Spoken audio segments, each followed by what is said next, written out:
Kunjungan Paus Fransiskus ke Indonesia menyematkan sejumlah pesan tak hanya pada umat Katolik, melainkan seluruh umat beragama di Indonesia. Saat memimpin Misa Kudus di GBK, dalam pesan misanya atau homili, Paus Fransiskus meminta umat Katolik untuk menaburkan kasih dengan menempuh keyakinan dan jalan dialog. Paus menyerukan seluruh umat berjalan bersama untuk kebaikan gereja dan masyarakat. Non stancatevi di prendere il largo, non stancatevi di gettare le reti. Non stancatevi di sognare, non stancatevi di sognare e costruire ancora una civiltà della pace. Osate sempre il sogno della fraternità, che è un vero tesoro fra voi. Sulla parola del Signore vi incoraggio a seminare amore, a percorrere fiduciosi la strada del dialogo, a praticare ancora la vostra bontà e gentilezza col sorriso tipico che vi contraddistingue. Vi hanno detto che voi siete un popolo sorridente? Non perdere il sorriso, per favore, e andare avanti.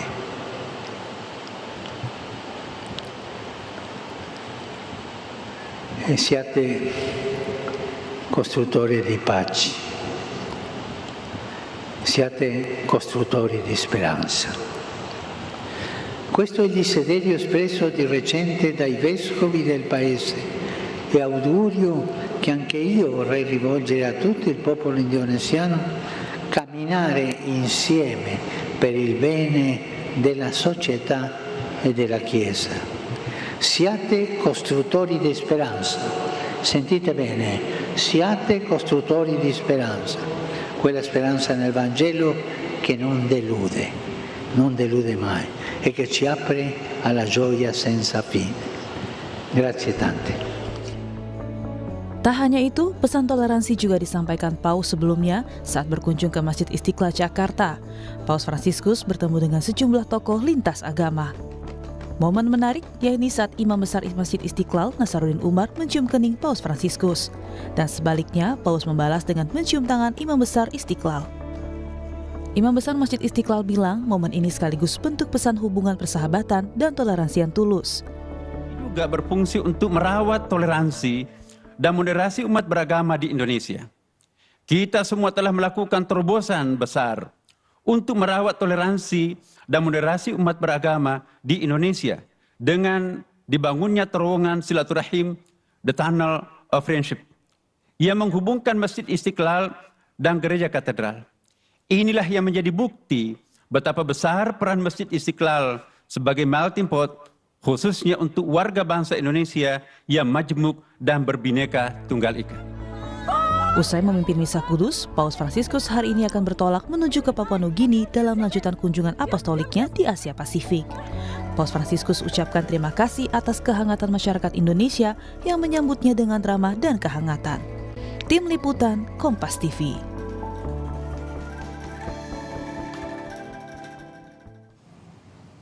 Pesan toleransi dan perdamaian terus digaungkan dalam kunjungan Paus Fransiskus di Indonesia. Pada Misa Kudus yang digelar di Gelora Bung Karno kemarin, Paus Fransiskus menyampaikan sejumlah pesan, diantaranya soal toleransi dan perdamaian bagi seluruh masyarakat. Lalu bagaimana memaknai pesan ini khususnya tak hanya bagi umat Katolik, melainkan seluruh umat beragama di Indonesia? Kita ulas bersama sejumlah narasumber yang tersambung melalui sambungan virtual. Ada Sekretaris Umum PGI Jackie Manuputi, serta Director of Asian Department Community of San Egidio, Valeria Martano, yang juga Dewan Penasehat Paus untuk hubungan antaragama. Selamat pagi Ibu Valeria dan Pak Jackie. Selamat pagi juga Ibu Valeria. Ya, Ibu Valeria, dalam Misa Kudus pesan Paus agar umat Katolik di Indonesia senantiasa tak pantang menyerah dan jalan bersama untuk gereja dan masyarakat. Apa makna pesan ini untuk Anda? Pesan itu sangat menentukan karena dia menunjukkan dua hal yang sangat penting. Mendengar dan menghidupi. Mendengar, tapi melaksanakannya. Bukan hanya mendengar, tinggal tertutup dalam komunitas-komunitas sendiri, tetapi pergi, keluar, dan melaksanakan pesan Injil, pesan Yesus kepada semua orang. Ya, selain pesan jalan bersama, toleransi juga disematkan Paus dalam berbagai kesempatan, terutama pada saat kunjungan ke Indonesia. Bagaimana Paus Fransiskus melihat keberagaman dan toleransi di Indonesia kalau lihat dari pesan-pesan yang disampaikan, Ibu Valeria? Saya pikir dia sangat menghargai dan juga sangat menikmati. Saya melihat Paus Fransiskus di masjid benar-benar dia tersentuh. Bukan hanya gembira, tapi juga tersentuh. Saya mengatakan bahwa di dalam pertemuan di Masjid Istiqlal ada suasana pesta, suasana bersahabat. Ada para uskup, ada para pemimpin agama beda, ada pemimpin Islam, tapi semua bersama seperti memeluk Paus Fransiskus dan dia merasa sangat karena pesan dia di sana dia bilang sesuatu yang sangat menyentuhkan saya. Dia bilang harmoni beragama adalah untuk masyarakat di seluruh dunia. Indonesia adalah negara yang besar dan hal yang paling berharga adalah keinginan menyatukan dan membuat perbedaan menjadi harmoni. Dan dia bilang sebarkan dan komunikasikan keinginan ini kepada generasi baru. Saya pikir ini adalah pesan sangat-sangat penting. Pesan yang sangat penting. Pendeta Jeki, Pak Jeki, saya tahu Anda berada di Istiqlal kemarin menjadi saksi sejarah begitu ya, penandatanganan deklarasi Istiqlal dengan sejumlah tokoh agama juga, Pendeta. Nah, Paus setelah melihat deklarasi yang bersejarah ini juga ada pesan yang disampaikan. Jika Pendeta melihat pesan-pesan yang disampaikan Paus ini, apakah ini bisa teresonansi juga ke seluruh dunia bahwa Indonesia ini adalah miniatur yang bisa dijadikan miniatur global keberagaman yang terjadi di masyarakat yang majemuk begitu? Terima kasih untuk pertanyaannya. Betul, kemarin saya ada di Istiqlal, saya ketemu Ibu Valeri juga, ya saya ada juga di istana ya, dalam pertemuan dengan Paus, dan sangat menyentuh bahwa Paus berulang kali mengingatkan dan mengapresiasi Indonesia sebagai bangsa majemuk yang menghidupi budaya toleransi dan kekeluargaan dengan basis ideologi dan kultural yang kuat. Beberapa kali dia menyebut Bhinneka Tunggal Ika. Ya, dan saya kira itu mengingatkan kita pada otentisitas kita sebagai bangsa majemuk, bahwa itulah Indonesia. Itulah yang diapresiasi oleh Paus, oleh banyak bangsa di luar. Itulah yang membuat dia senyum, dia merasa welcome ya untuk masuk di dalam sebuah spirit kekeluargaan keindonesiaan yang sangat luar biasa ditampilkan. Nah, apresiasi ini bagi saya mengingatkan kita untuk menjadi bangsa yang tidak mengingkari otentisitasnya. Kekuatan persekutuan kita bisa menjadi senjata untuk memerangi apa yang Paus katakan, tren dehumanisasi dan degradasi lingkungan. Dan kemarin kita menunjukkan di Istiqlal ya, bagaimana Paus sebagai simbol perdamaian, simbol toleransi, simbol kesetaraan yang telah terinternalisasi di dalam dirinya sebagai seorang Paus, itu membagi energi positif yang sangat luar biasa, dan kita sebagai komunitas lintas iman juga menanggapinya dengan membagi energi positif yang tidak pura-pura. Saya pikir itulah otentisitas kita, memperlihatkan kerukunan, persekutuan yang luar biasa, yang sangat natural terlihat kemarin ya, dan kita berbagi itu dengan Bapak Paus dan tamu-tamu yang lain yang datang dari luar biasa, dari luar negeri. Saya kira ini kekuatan kita dan selebrasi kerukunan, selebrasi keragaman, yang selebrasi keguyuban yang sesungguhnya. Sekali lagi, itulah otentisitas Indonesia. Ya, bicara soal otentisitas Indonesia ini, Oh, Sri Paus Fransiskus juga pada saat menyampaikan pesannya di depan Presiden Joko Widodo mengatakan bahwa kita bisa melewati kekerasan dengan membangun sebuah keluarga. Kita bisa melewati masa kegelapan dengan filosofi negara Indonesia yang berkali-kali disebut oleh Paus, Bhinneka Tunggal Ika. Apakah ini akan terresonansi berikutnya di tataran global? Apakah bisa Indonesia merepresentasikan keberagaman di tataran global, Pak Jeki? Saya kira saya yakin bukan akan, tetapi sudah. Sudah. Ya, saya dulu bekerja sebagai salah satu asisten di utusan khusus Presiden untuk hubungan antaragama dan peradaban dengan Pak Din Samsudin dengan Pak Syafiq Mukni, dan tugas kita keluar setiap saat untuk mengkampanyekan karakter Indonesia yang majemuk dan pengelolaan dialog, kerukunan, Pancasila, Bhinneka Tunggal Ika, dan kita mendengar apresiasi yang sangat luar biasa untuk selalu memakai Indonesia sebagai role model.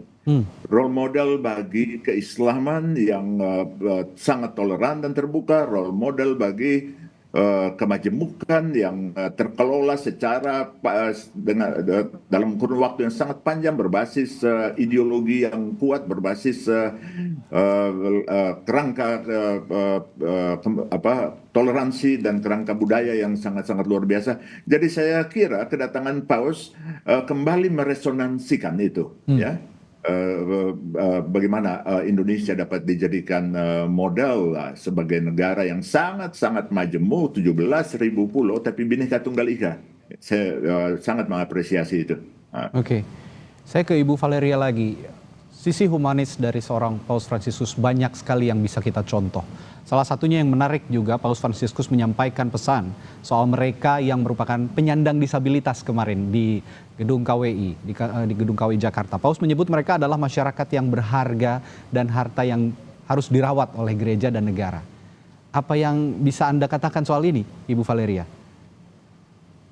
Ya, ini adalah hati pesan Paus Fransiskus kasih kepada umat Katolik dan kepada semua umat Kristiani dan di dunia. Ketika dia menjadi paus, kalimat yang pertama dia bilang, saya bermimpi gereja miskin di antara orang miskin. Dan ini sangat penting selama semua tahun-tahun yang dia dilaksanakan kepausan dia. Dan ini digariskan dengan tanda pertama ketika dia tiba di Indonesia, dia bertemu dulu di Kedutaan Besar Vatikan dengan beberapa orang miskin yang didampingi oleh komunitas Santo Egidio Jakarta dan dari Yesuit dan suster-suster. Tapi mereka saya kenal dengan baik, ada pengungsi dari negara-negara lain yang menerima, yang tiba di Indonesia cari, tapi mereka hidup dalam banyak kesulitan. Ada orang jalanan, manusia gerobak yang dibantu oleh komunitas Santo Egidio di Jakarta, yang setiap ada orang yang pergi ke rumah persahabatan Santo Egidio untuk makan karena mereka tinggal dalam sampah. Dan ada seorang itu namanya Samsu, dia bilang, Paus Fransiskus bertemu bersama aku sebelum presiden, sebelum Pak Presiden.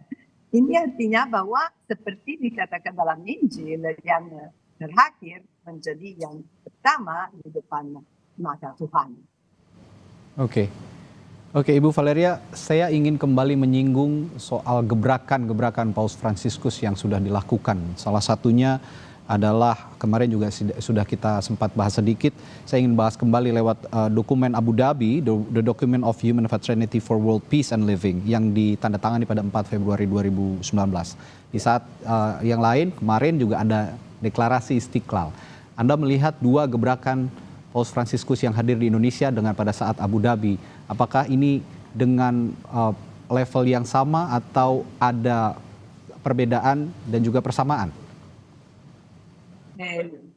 Rasanya saya pikir bahwa ini merupakan langkah kedua, kita bisa mengatakan.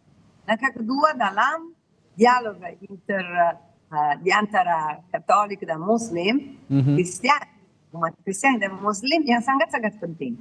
Karena deklarasi Abu Dhabi, minta maaf saya di stasiun.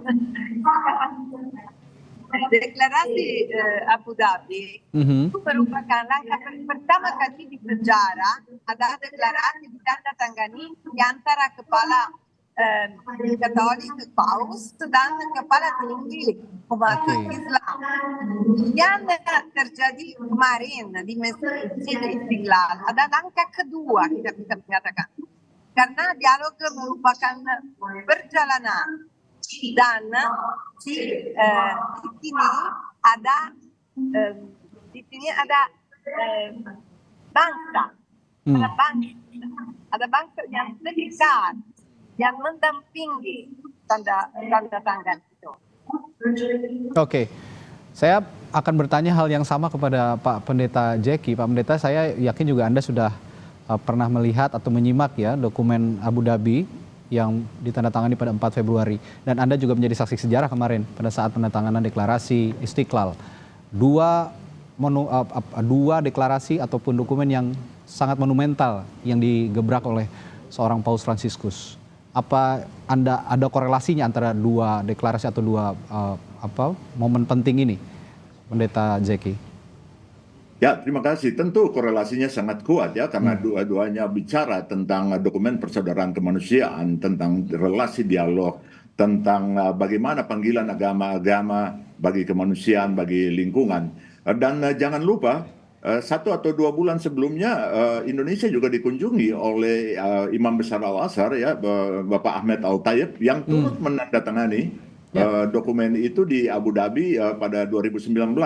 Jadi 2 tokoh penting datang dalam kurun waktu yang tidak terlalu kuat. Ini secara simbolik ya meresonansikan dengan sangat kuat bagaimana dokumen Abu Dhabi berjumpa di dalam lanskap Indonesia melalui deklarasi deklarasi Istiqlal kemarin yang disampaikan. Dan ini tautannya sangat kuat dan kita boleh berbangga sangat sebagai bangsa, sebagai masyarakat Majemuk Indonesia, dan kebanggaan itu yang sekali lagi saya katakan adalah otentisitas kita, dan karena itu jangan pernah bergeser dari otentisitas kita untuk terjerumus dalam dehumanisasi, dalam perilaku-perilaku yang mencederai satu dengan yang lain ya, dan kita terus harus mengangkat itu sebagai model yang ditawarkan Indonesia bagi dunia.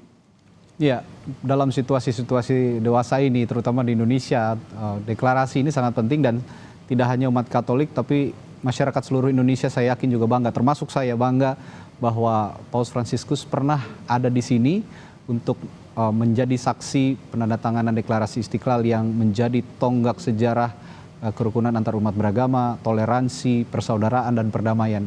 Ini juga akan teresonansi mungkin juga di seluruh dunia. Bahkan nanti Paus Fransiskus setelah dari Indonesia akan menuju ke Port Moresby di Papua New Guinea untuk juga kurang lebih mengampanyekan hal yang sama.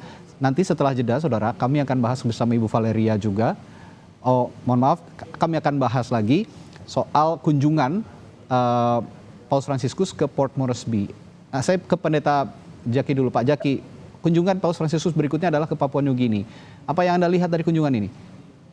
Saya kira ini tetap Paus akan berkunjung dalam tugas dan tanggung jawab dia sebagai kepala negara, tetapi juga dalam kunjungan yang sifatnya apostolik untuk menyampaikan pesan moral, sosial, spiritual ya, baik di Indonesia ataupun nanti ke Papua New Guinea.